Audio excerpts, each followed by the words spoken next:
Iran Israel में युद्ध विराम।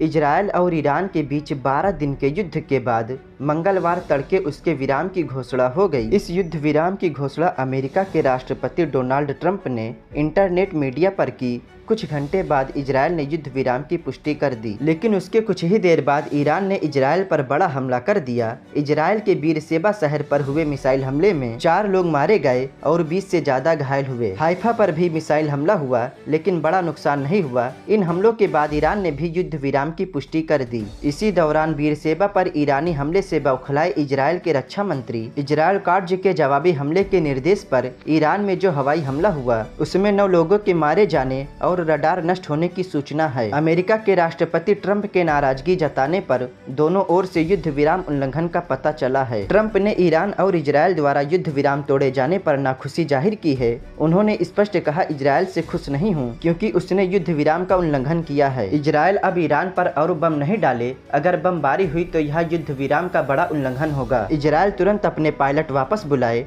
ट्रंप ने यह बात नाटो समिट में भाग लेने के लिए हेग जाने से पहले कही है। वैसे ट्रंप की युद्ध विराम घोषणा से कुछ देर पहले इजरायल ने ईरान पर हवाई हमले में एक और परमाणु विज्ञानी को मारा था।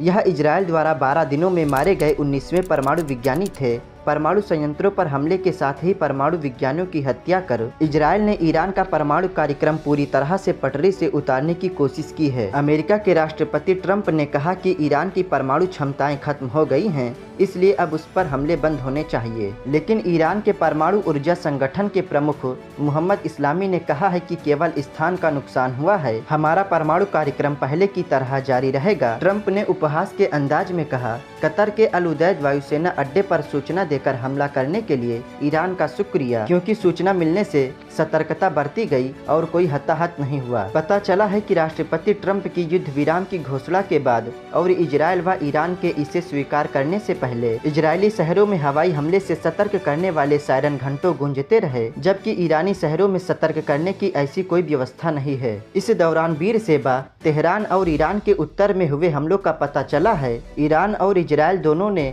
12 दिन के युद्ध में दुश्मन को भारी नुकसान पहुंचाने और अपनी जीत के दावे किए हैं। ईरान ने कतर के अल उदैद वायुसेना अड्डे पर हमला कर अमेरिका को भी करारा जवाब देने का बयान दिया है। इजरायल की ओर से युद्ध विराम स्वीकार करने की घोषणा प्रधानमंत्री बेंजामिन नेतन्याहू ने की, जबकि ईरान की ओर से इस आशय का ऐलान राष्ट्रीय सुरक्षा परिषद ने किया। सीज फायर का भारत ने किया स्वागत, विवाद सुलझाने में मदद की पेशकश। ईरान व इजरायल में युद्ध विराम का भारत ने स्वागत किया है, साथ ही दोनों देशों में विवादों को समाप्त करने के लिए हर संभव मदद देने की पेशकश की है। सीज फायर पर सधी प्रतिक्रिया देने के साथ भारत खाड़ी क्षेत्र पर नजर बनाए हुए है। मध्य पूर्व में स्थित भारतीय दूतावास वहां रह रहे भारतीयों के साथ संपर्क में हैं। इस क्षेत्र में भारत के 1 करोड़ नागरिक काम करते हैं।